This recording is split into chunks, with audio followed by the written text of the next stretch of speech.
अस्सलामुअलैकुम, this is Dilshad Ahmad. Welcome back on my YouTube channel. आज आपके लिए मैं CX610 यानी कंप्यूटर नेटवर्क का जो आज का मिड टर्म हुआ है वो लेकर आया हूँ। मैं आपको बताता चलूँ, ये ओरिजिनल मिड टर्म है। जो आप 11 बजे पेपर हुआ है वो ओरिजिनल मिड टर्म है। 1 to ऑल जो MCQs हैं वो जो आज पेपर में आए थे वही है, ठीक है। और इस पे कॉपी किए हुए थे शीट पे, और उनके मेन मेन पॉइंट्स जो लिखे हुए थे MCQs के सारे, मतलब कि जैसे कि ये MCQs है ना, no error detection is perfect, ये ऐसे लिखा हुआ था। और बाकी मैंने नेट से जाकर ऐसे सेम अगर स्टेटमेंट लिखें तो नेट से या हैंड आउट से या कुछ स्टेटमेंट जो मिलती हैं वहाँ से मिल जाते हैं MCQs, ठीक है। तो ये 100% करेक्ट आज का जो मिड टर्म हुआ है उसके MCQs हैं। MCQs भी हैं, नीचे शॉर्ट भी हैं और ख़ास तौर पर लॉन्ग भी हैं, और सोल्यूशन भी साथ साथ मैंने दी हूँ।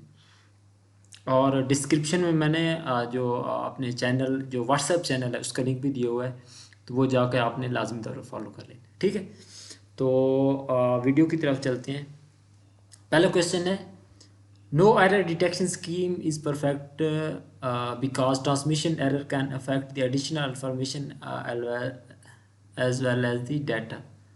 तो इसमें क्वेश्चन ये मिसिंग होगा, एडिशनल इंफॉर्मेशन और ऑलवेज डाटा। वो क्वेश्चन होगा, no error detection scheme is perfect because transmission error can affect dash, क्या इफेक्ट कर सकता है? Data, additional information and data, none. तो इसका आता है additional information and data, page 18 पे दिया हुआ है, ठीक है। Next question is, a dash rely on hardware manufacturer to assign a unique physical address to each network interface। वो कौन सा होता है जो कि हार्डवेयर मैन्युफैक्चर पर रिलाई करता है ताकि हर नेटवर्क इंटरफेस को जो है यूनिक फिजिकल एड्रेस दिया जा सके। तो ये क्या होता है? ये स्टैटिक एड्रेसिंग होती है, ठीक है। पेज 34 पे दिया हुआ है। Next MCQs is, one repeater and two repeater the maximum cable length limitation is. अच्छा, वन रिपीटर की होती है डबल और टू रिपीटर की होती है ट्रिपल, ठीक है। पेज 49 पे ये दिए हुए है, तो ये आपने याद रखना है। वन रिपीटर की डबल होती है लिमिटेशन और टू रिपीटर की ट्रिपल होती है, ठीक है। वन डबल और टू का फोर्थ आपने नहीं कर देना, वन की डबल और टू की ट्रिपल होती है, ठीक है। Next MCQ, dash is known as a twisted pair Ethernet और TP इथरनेट।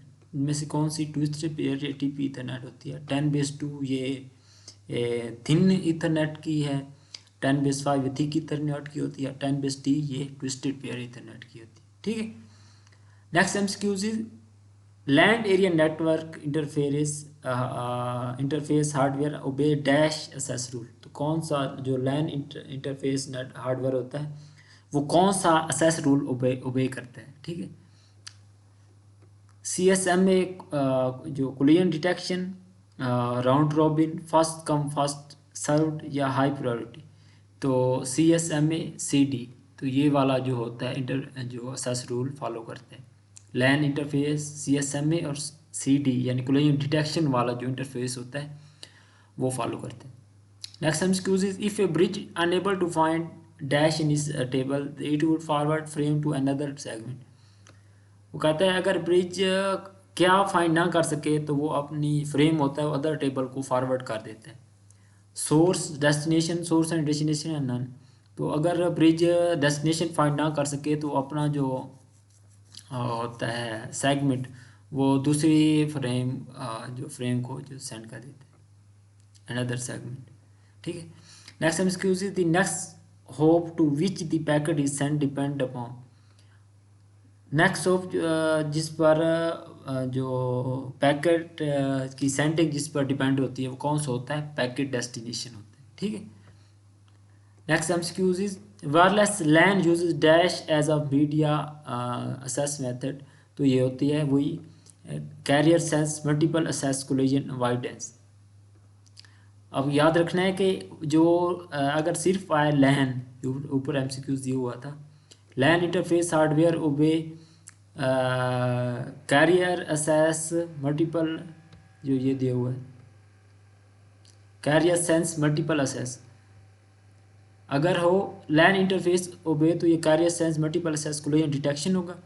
अगर ऑप्शन हो क्वेश्चन हो वायरलेस लैन तो ये होता है, फॉलो करता है carrier sense multiple access collision avoidance CSMA and CA वाला करते हैं। पेज 29 पे दिए हुए हैंडआउट्स के आपने जाके देख लेंगे, ठीक है। Wireless uses CSMA and collision avoidance as a media access method, ठीक है। नेक्स्ट MCQs इज, वो कहता है frame type field of Ethernet header consist of dash, ठीक है। तो जो जो इथरनेट का हेडर होता है वो डेस्टिनेशन एड्रेस, सोर्स एड्रेस और फ्रेम टाइप पर मुश्तमिल होता है। पहले आपने ये बात ध्यान में रखनी है, ठीक है। अगर क्वेश्चन में ये पूछा हो तो आपने ये 3 चीज़ें बतानी। और कंसिस्ट ऑफ, अगर वो उसकी लेंथ साइज़ पूछा हुआ है तो वो 14 बाइट पर मुश्तमिल होता है, ठीक है।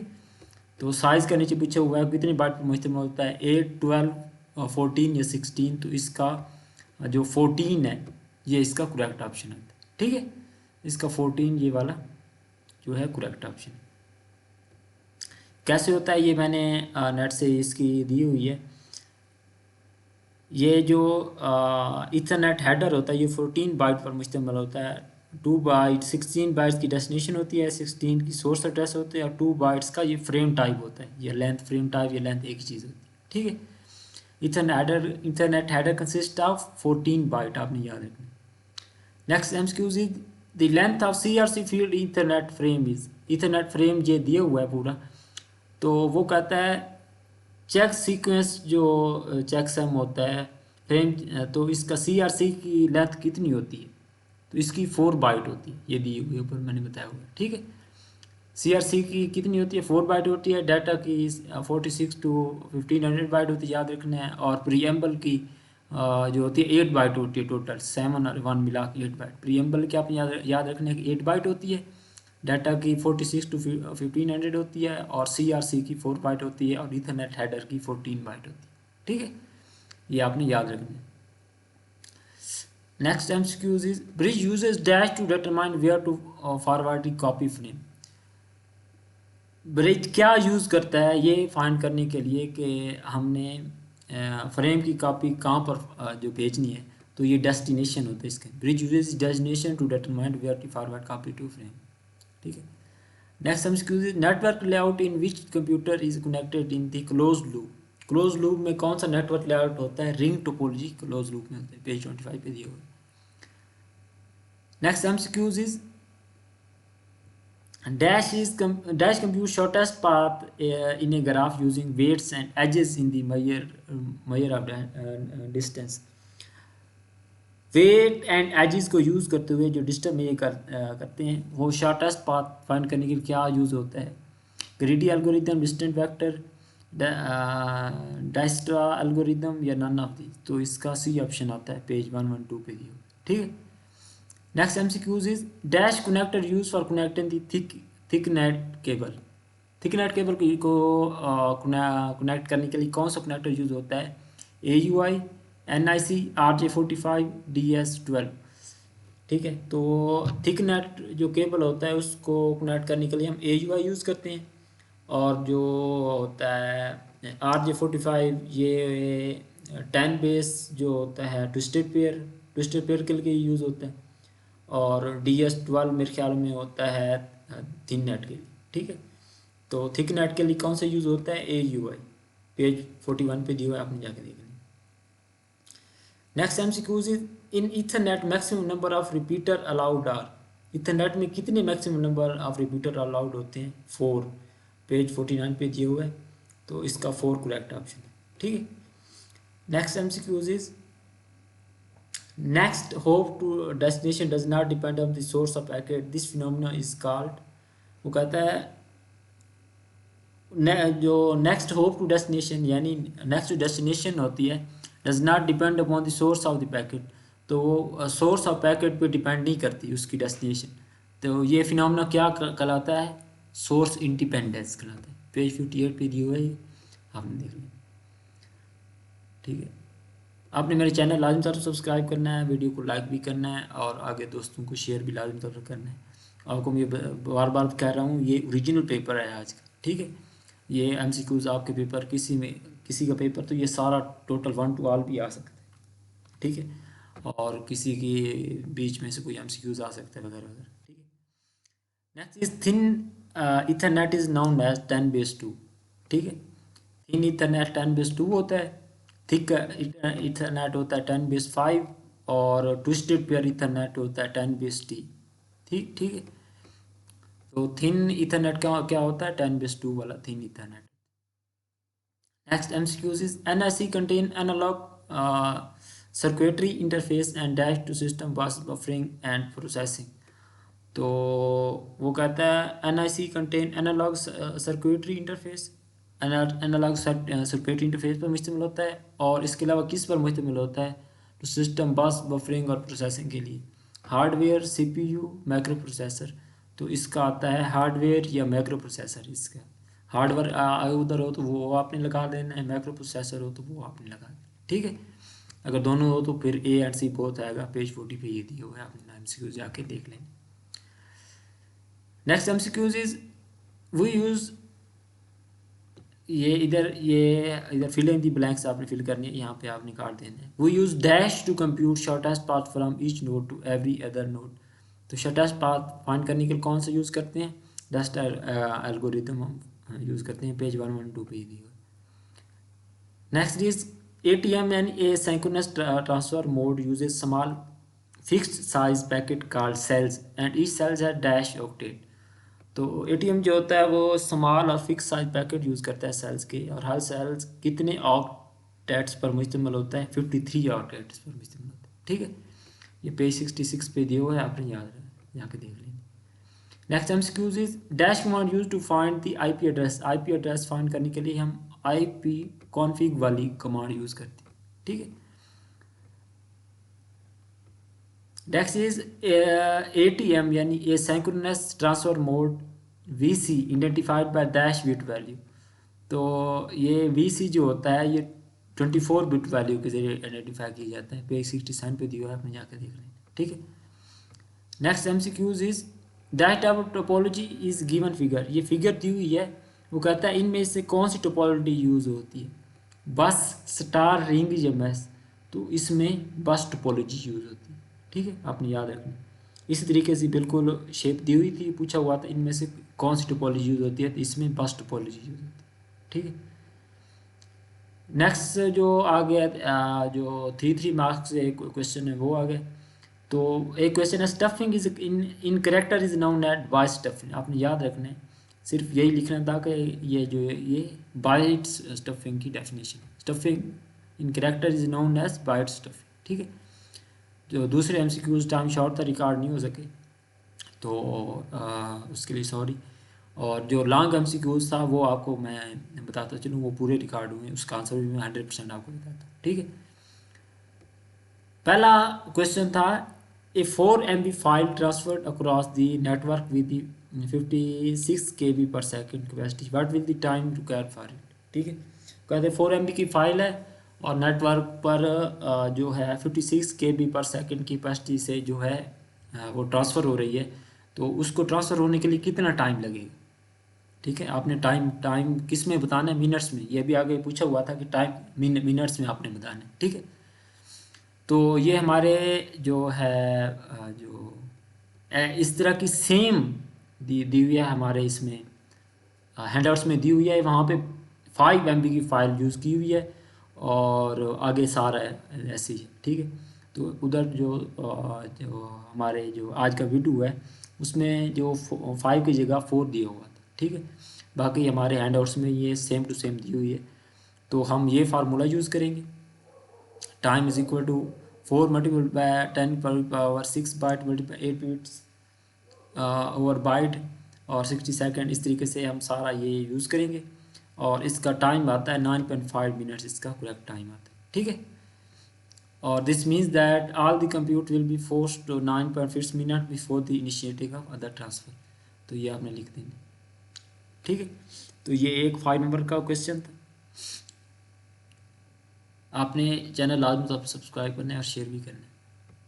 नेक्स्ट जो क्वेश्चन था, इस तरह की ये जो शेप दी हुई थी, ये भी हमारे हैंडआउट्स में दी हुई है शेप, बिल्कुल यही शेप दी हुई थी। तो पूछा हुआ कहा था the weighted graph Dijkstra algorithm is given in the figure. ठीक है, what will be the shortest path between 2 node and 7।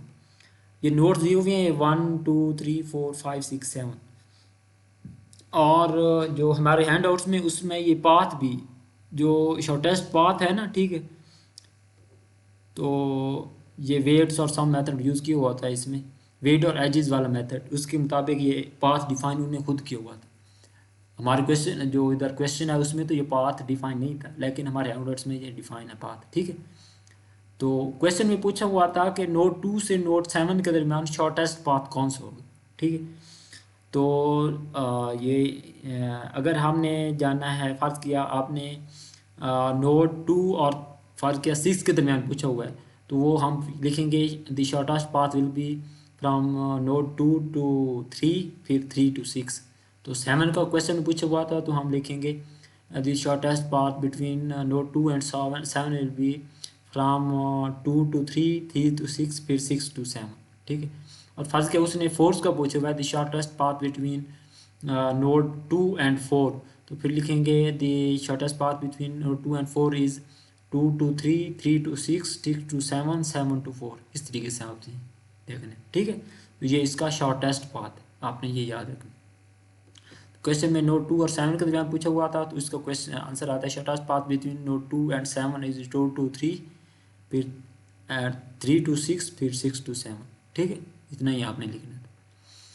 Next MCQ था, suppose you are hired AP corporation, आपको AP कारपोरेशन में हायर किया गया, you have to spend lowest cost in wiring. Wiring में आपने कम से कम कॉस्ट स्पेंड करनी है from thick thin net twisted pair Ethernet, which type of wiring you will use. Thick Ethernet, thin Ethernet और ट्विस्टेड पेयर ईथरनेट में से कौन सी टाइप ऑफ वायरिंग आप यूज़ करेंगे। Also give answer in the following question, और नीचे ये 3 क्वेश्चन के साथ आंसर भी देने। Which connector use for 10 base T के लिए कौन सा कनेक्टर यूज होगा, और इस तरीके से थिन नेट के लिए कौन सा कनेक्टर यूज होगा, और थिक नेट के लिए कौन सा कनेक्टर यूज होगा, ठीक है। तो इसका आंसर ये आता है, if the goal is to spend the lowest cost on the wiring, अगर हमारा गोल ये है कि हमने वायरिंग पर कम से कम कॉस्ट स्पेंड करनी है, तो twisted pair Ethernet would be likely most effective choice. तो ट्विस्टेड पेयर इसके लिए मोस्ट इफेक्टिव चॉइस होगा। ये हमारे हैंड आउट्स में भी ये दिया हुआ है, तो ये आपने वहाँ पे देख लेना, twisted pair is lowest cost, और जो थिक नेट होता है ये हाईएस्ट कॉस्ट होता है। ट्विस्टेड पेयर की लोएस्ट कॉस्ट होती है, ठीक है, और जो होता है ना थिक नेट, उसकी हाईएस्ट कॉस्ट होती है, आपने याद रखना। और नीचे पूछा हुआ था कि कनेक्टर 10 के लिए कौन सा कनेक्टर यूज़ होता है, तो 10 के लिए हम RJ45 कनेक्टर यूज़ करते हैं, ठीक है, आपने याद रखना। 10 के लिए RJ45 कनेक्टर यूज़ करते हैं, और थिन नेट के लिए हम BNC यूज़ करते हैं, यानी बोनेट नील कॉन्सेलमैन, ये वाला कनेक्टर यूज़ करते हैं BNC, या शॉर्टेस्ट आप BNC आपने लिख देना, आगे ये वाली बात आपने लिखनी, ठीक है। इसका जो एब्रीवेशन है आपने लिखना। जो 10 के लिए RJ45, और थिन नेट के लिए BNC, और थिक नेट के लिए हम AUI कनेक्टर यूज़ करते हैं, ठीक है। तो AUI कनेक्टर यूज़ करते हैं, ठीक है। तो इसका ये है, आपने मेरे चैनल लाजमी तब सब्सक्राइब करना है, वीडियो को लाइक भी करना है, और आगे दोस्तों को शेयर भी लाजमी तब करना है, ठीक है। और अपना ख्याल रखिएगा, थैंक यू।